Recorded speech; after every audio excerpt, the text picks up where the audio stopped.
तो राम राम। कैसे हो मेरे प्यारे मित्रों, मेरे प्यारे दोस्तों? अच्छे होंगे उस परमपिता परमात्मा की कृपा से। मिलेगा रूह को परवाज देख के, देख जरा करीब करीब है उसे आवाज देके, देख जरा। वह हमारे दुख दर्द को जानता है और यह भी जानता है कि हम क्या चाहते हैं। कबीर शायद फरमाते हैं, इस स्टोरी को सुनने से पहले चैनल को सब्सक्राइब और लाइक करें ताकि आने वाला वीडियो और नोटिफिकेशन भाइयों के पास तुरंत पहुंच जाए। मैं कबीर साहिब की ऐसी ऐसी वाणियां आपके सामने प्रस्तुत करता रहूं और सभी भाइयों के लिए भक्ति की उपासना करता रहूं।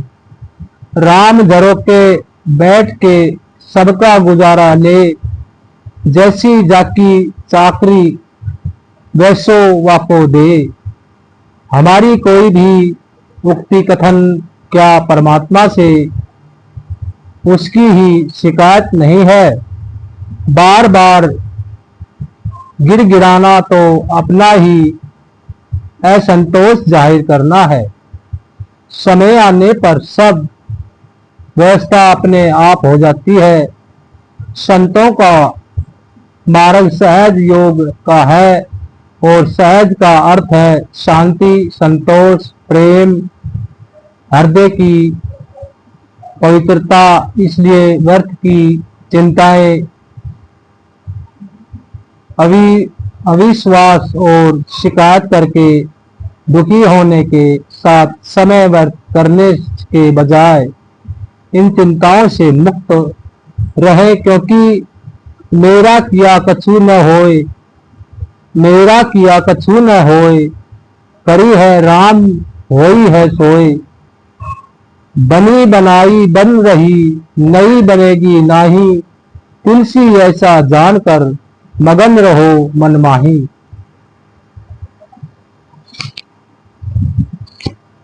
इसका उपाय तो अपनी सूरत को सिमरण में लगाना है। कभू भोजन लहो कृपा निधि, कभू भूख रहो सहो, कभू चढ़ू तुरंग मह गज, कभू भार बहो।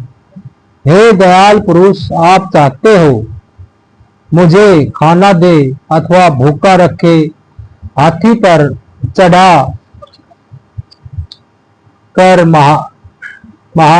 महाराजा बना दे, घोड़े पर चढ़ाकर राज्य कर्मचारी बना दे। इसके विपरीत दूसरों का बोझ ढोने वाला कुली चाकर अथवा झाड़ू देने वाला बना दे, मुझे कोई फर्क नहीं पड़ेगा। सूरदास जी महाराज इस पंक्ति में संसार के कार्यकल्पों का एक छोटा सा नक्शा खींच रहे हैं। ये सब कार्य कलाप कर्मों के विधान के अनुसार ही रहे हैं। महाराज कृपाल जी फरमाते हैं थे कि एक आदमी जो बिना पढ़ा लिखा हो, बिना साधन वाला हो, वह किसी काम को हाथ में लेकर पूरी तरह से सफल हो जाता है। इसके विपरीत उसी काम धंधे के पढ़े लिखे एक्सपोर्ट साधन संपन्न लोग उसी काम में असफल हो जाते हैं। एक ऐसा भी समय आता है जबकि वह सफल व्यक्ति नीचे गिर जाता है। यही विधि का विधान है। सूरदास जी महाराज फरमाते हैं कि मुझे सफलता अथवा असफलता की कोई चिंता नहीं है। मैं तो सदैव आपकी छत्र छाया में हूँ, आपके हुक्म, आपके आदेश का पालन करने वाला बंदा हूँ। मुझे इन बातों से कोई सराकार नहीं, क्योंकि यह सब आपकी मौज में चल रहा है।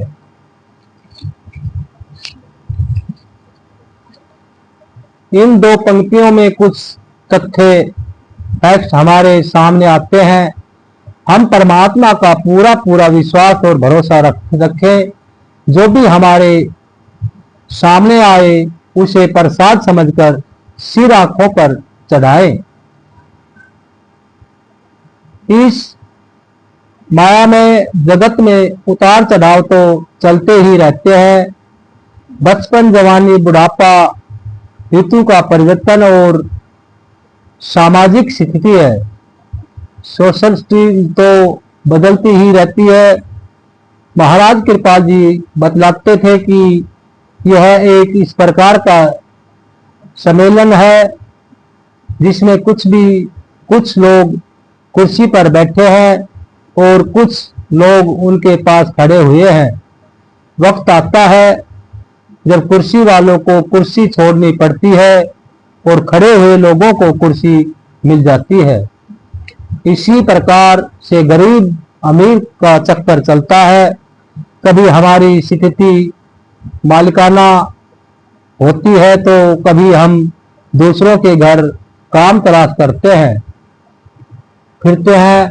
जीवन में कभी ऐसे भी दिन आते हैं जब हमें सब प्रकार की मान बढ़ाई मिलती है और लोग हमें ऊंचे सिंहासनों पर बैठाते हैं। हमारे स्वागत में बड़े बड़े समारोह भी किए जाते हैं। एक दिन ऐसा भी आता है जब हम अकेले पड़ जाते हैं, हमें कोई नहीं पूछता और दर दर की ठोकरें खाते हैं। संत कृपाल जी महाराज फरमाते थे कि सूक्ष्म दृष्टि से पिंड, अंड ब्रह्मांड और पार ब्रह्मा यह सब क्षण भंगुर है और हमारा मुकाम हक सचखंड अटल और अविनाशी है। इसलिए हम माया के जंजालों को छोड़कर अपने घर की सुध लें। सूरदास जी महाराज फरमाते हैं कि इस क्षण भंगुर संसार के बारे में चिंता करने की कोई आवश्यकता नहीं है। हमारा प्रत्येक श्वास, प्रत्येक क्षण हमें उस घड़ी के नजदीक ले जा रहा है जबकि हमें चिंता में रखकर जला दिया जाएगा अथवा कब में डालकर सदा के लिए सुला दिया जाएगा। इस परिवर्तनशील संसार के परित्रों में हम अंडोल और अकने रहे और दृढ़ता पूर्वक डटे रहे हैं। ये सारी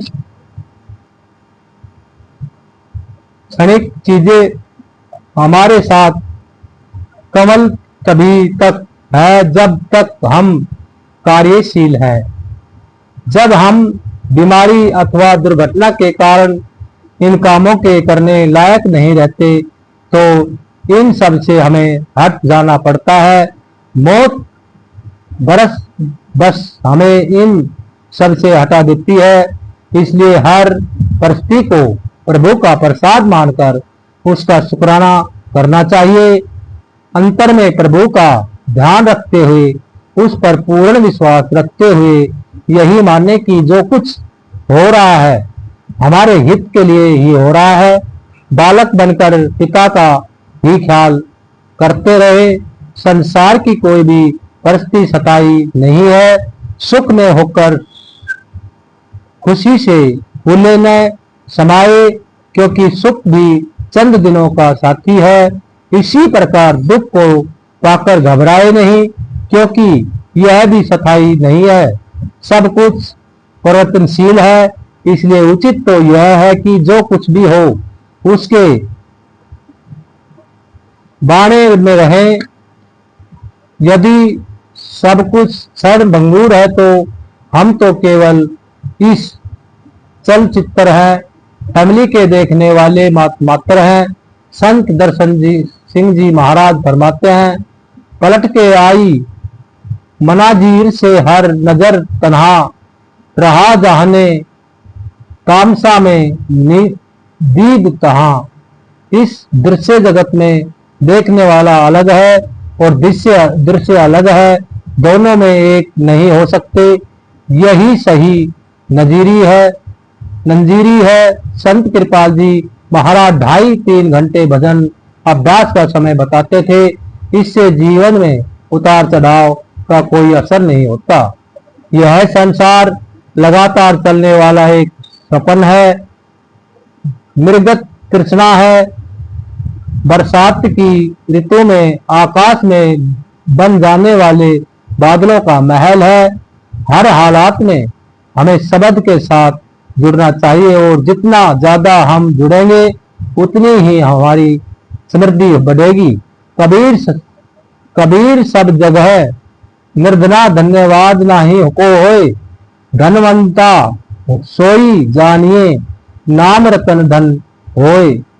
सूरदास जी श्रीमद् भागवत गीता में बताए गए गुणातीत जो सत्य तप और रजोगुण से अतीत है उसका वर्णन कर रहे हैं।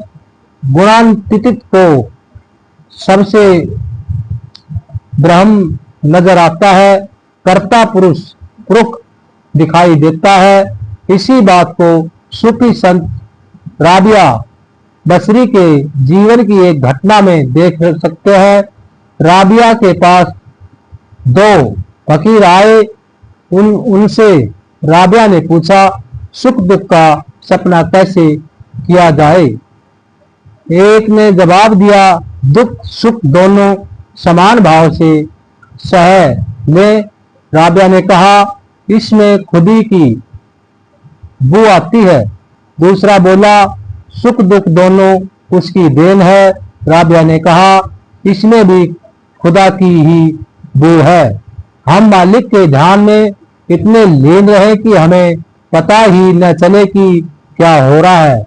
ब्रह्म ज्ञान अथवा शब्द में लीन होते पर इस माया में दुनिया का तिरोधान हो जाता है। समस्त सृष्टि शब्द से दिख जाती है, मैं और मेरी नहीं रहती। सूफी शिष्य को मुरिद कहते हैं। मुरिद नाम मुर्दे का है।